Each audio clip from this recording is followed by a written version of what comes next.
Olá, meu nome é Poliana Matos, eu sou aluna do curso de Nutrição da Universidade Federal do Oeste da Bahia e hoje eu vim aqui para apresentar o resumo cujo título dele é Prevalência de Sobrepeso em Idosos do município de Luiz Eduardo Magalhães.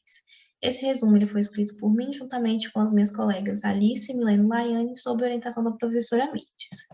Então, para a gente começar falando um pouquinho sobre o assunto, é bom a gente retomar o que vem sendo evidenciado nas últimas pesquisas do nosso país, que tem mostrado que a gente tem passado por uma transição demográfica e também uma transição nutricional. Ou seja, os casos de baixo peso e desnutrição, eles têm diminuído, enquanto que os casos de obesidade e sobrepeso, eles têm aumentado.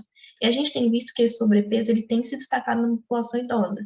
Essa é uma população que passa por intensas modificações fisiológicas e também essas modificações elas vão acabar acarretando em modificações no comportamento alimentar e no estado nutricional desses indivíduos.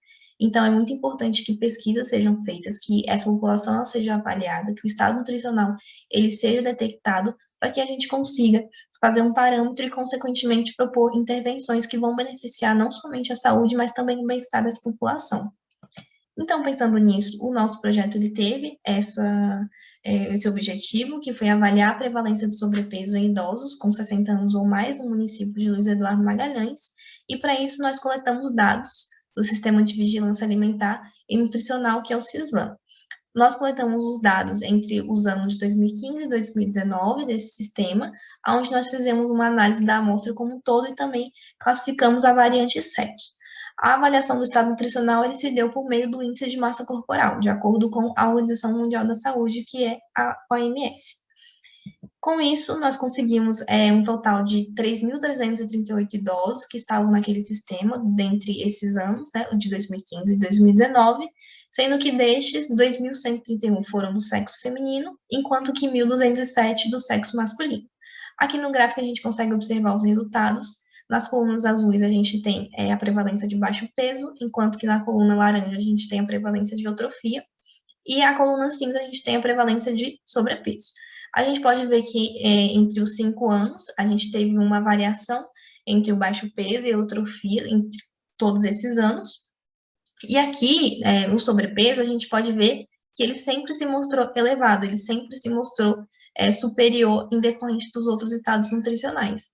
Aí a gente vê que até 2018 chegou em um percentual de 54,7% e para 2019 houve uma pequena diminuição. Esse sobrepeso nessa população está associado a vários fatores, principalmente as alterações fisiológicas, né? E também a escolha alimentar, porque a gente tem visto que a população idosa, a população como um todo, ela tem preferido alimentos industrializados em virtude daqueles que são mais saudáveis, como, por exemplo, frutas, verduras, legumes e outros.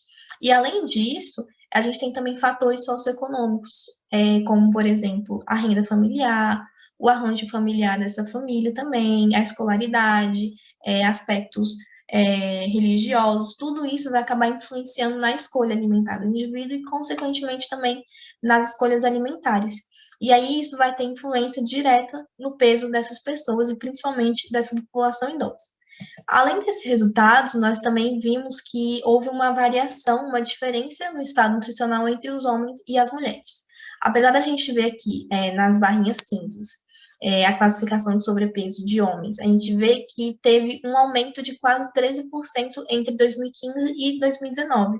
Mas só que em todos os anos, a gente pode identificar aqui nas barrinhas laranja, que a prevalência de sobrepeso entre as mulheres foi sempre superior em relação aos homens.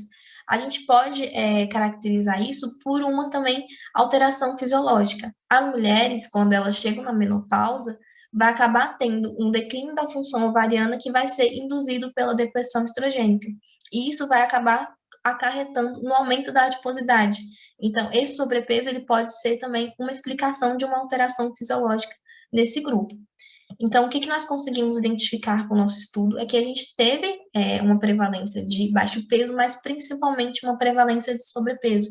E essas alterações, né, esse aumento de peso, de tecido muscular e principalmente de tecido adiposo, ele vem sendo causado pelas alterações fisiológicas e também devido a fatores externos, que são aqueles que eu havia citado, devido a condições ambientais que esse idoso ele está inserido. Então, é muito importante que a gente consiga fazer estudos onde vão avaliar onde vão fazer essa associação e, consequentemente, desenvolver medidas, como, por exemplo, medidas de educação alimentar, que vai estimular o consumo de uma dieta mais equilibrada, uma dieta mais saudável e, consequentemente, garantir a estabilidade do peso dessas pessoas e, principalmente, a saúde deste grupo etário. Esses aqui foram as minhas referências e eu agradeço a participação e a oportunidade.